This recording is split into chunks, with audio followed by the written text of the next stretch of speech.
friends, good morning. Welcome to the another session of manufacturing system. आज की video के जरिए हम क्या डिस्कशन करने वाले हैं? Flexible manufacturing system. Advance manufacturing system के अंदर अभी जो भी इंडस्ट्री है वो किसके ऊपर वर्क कर रही है? ऑटोमेशन के ऊपर वर्क कर रही है। तो जहां ऑटोमेशन आता है वो जो सिस्टम है उसको क्या बोलते हैं? Flexible manufacturing system. Okay students, तो यहाँ आज हमारा कंटेंट दिखाया गया है। What is flexible manufacturing system, concept of flexible manufacturing system, classification of flexible manufacturing system, benefit of flexible manufacturing system, disadvantages of flexible manufacturing system, application of flexible manufacturing system and last में क्या दिया हुआ है? आज जो हम इस video के जरिए जो भी पढ़ने वाले उसके इंपॉर्टेंट क्वेश्चन दिए गए। तो फ्रेंड्स, अब हम बात करते हैं what is flexible manufacturing system. Flexible manufacturing system. A flexible manufacturing is an automated machine cell consisting a group of processing workstation and interconnected with automated material handling system and storage system, and it is controlled by an integrated computer controlled system, जिसको हम क्या बोलते हैं? Flexible manufacturing system बोलते हैं। यहाँ आपको एक डायग्राम दिखाया गया है जिसके अंदर बताया कि कैसे फ्लेक्सिबल मैन्युफैक्चरिंग सिस्टम वर्क करती है। फ्लेक्सिबल मैन्युफैक्चरिंग सिस्टम के अंदर क्या होता है? अलग अलग वर्क स्टेशन होता है जहाँ पे एजीवी ऑटोमेटेड गाइडेड व्हीकल के जरिए जो भी हमारा वर्क स्टेशन है वहाँ पे हमारा वर्क पीस जा रहा है, स्टोरेज सिस्टम के अंदर स्टोर हो रहा है, और ये पूरी जो सिस्टम है वो किसके जरिए वर्क करती है? कंट्रोल सिस्टम के जरिए वर्क करती है। तो जिसको हम क्या बोलते हैं?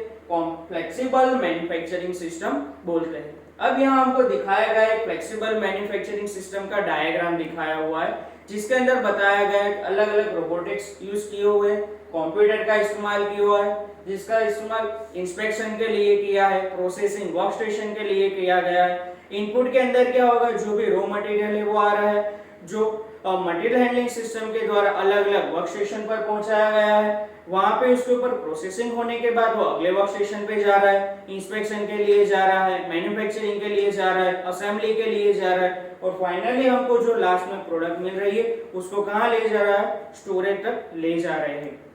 यहाँ आपको क्लासिफिकेशन दिखाया गया है, classification of flexible manufacturing system.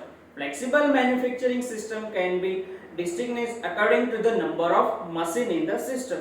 कितने मशीन है सिस्टम के अंदर, उस हिसाब से फ्लेक्सिबल मैन्युफैक्चरिंग सिस्टम को डिवाइड किया हुआ है, क्लासिफाई किया हुआ है। तो इसके तीन टाइप्स है। कौन कौन से है?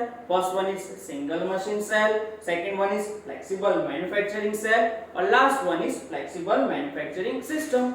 नाउ अब हम एक एक करके सभी टाइप्स के बारे में डिस्कशन करते हैं। यहाँ पे हमको फर्स्ट टाइप्स दिया गया है सिंगल मशीन सेल, जिसको हम एसएमसी बोलते हैं।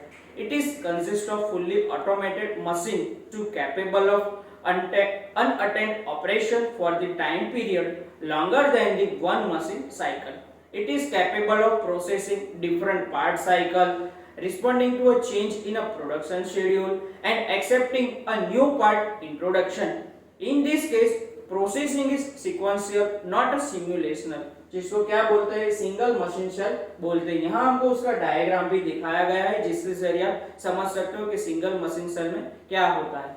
उसके बाद हमको यहाँ सेकंड नंबर का टाइप्स दिखाया गया है flexible manufacturing cell, FMC। Flexible manufacturing cell के अंदर क्या होता है? इट इज कंसिस्ट ऑफ 2 और more processing work station and a part handling system. Single के अंदर क्या होता है? एक ही वर्क स्टेशन होता है। फ्लेक्सिबल मैन्युफैक्चरिंग सेल में क्या होता है? 2 या 3 से ज्यादा वर्क स्टेशन होते हैं जिसके अंदर हम पार्ट का हैंडलिंग कर सकते हैं। The part handling system is connected to a load unload station and it is capable of simulation of production of a different part.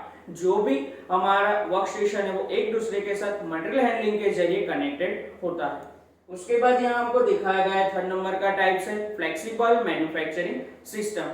Flexible manufacturing system जो हमारा सब्जेक्ट है, जो हमारा टॉपिक है, जो यहाँ हमको बताया गया है, थर्ड नंबर का टाइप्स है।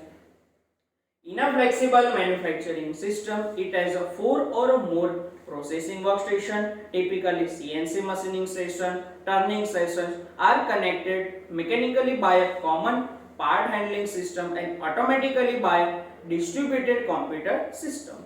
It is also include non-processing system, workstation to support a production, but not directly participate in the production, like part और pallet washing station, coordinate measuring machine, ये सब है वो प्रोडक्शन के लिए इस्तेमाल तो होते हैं पर वो डायरेक्टली हमारे प्रोडक्शन के साथ कनेक्टेड नहीं होते, जिसको हम क्या बोलते हैं, फ्लेक्सिबल मैन्युफैक्चरिंग सिस्टम बोलते हैं। यहाँ हमको उसका डायग्राम दिखाया गया है कि फ्लेक्सिबल मैन्युफैक्चरिंग सिस्टम के अंदर कैसे प्रोडक्शन होता है, मैन्युफैक्चरिंग होता है। अब नेक्स्ट यहाँ हमको क्या दिखाया गया है, benefits of the flexible manufacturing system. Conventional manufacturing system और फ्लेक्सिबल मैन्युफैक्चरिंग सिस्टम के अंदर डिफरेंस क्या है, उसका यहाँ एडवांटेजेस दिखाए गए। To reduce the setup time, to improve the efficiency, to reduce the time of production completion, to utilize the human work, produce the variety of product, to improve the product quality, to serve a variety of vendors and to reduce the wastage of the product and to improve the quality of the product or to produce a product more quickly।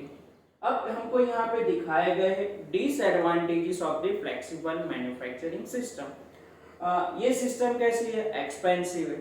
हमको पता है जितना हम advance जाएंगे उतनी जो system है वो कैसी होगी, हमारी एक्सपेंसिव रहेगी। अब प्री प्लानिंग एक्टिविटी करनी पड़ेगी उसके लिए, सोफिस्टिकेटेड मैन्युफैक्चरिंग सिस्टम है और limited ability to adapt a changes in a product और प्रोडक्ट मिक्स। ये है disadvantages of the flexible manufacturing system.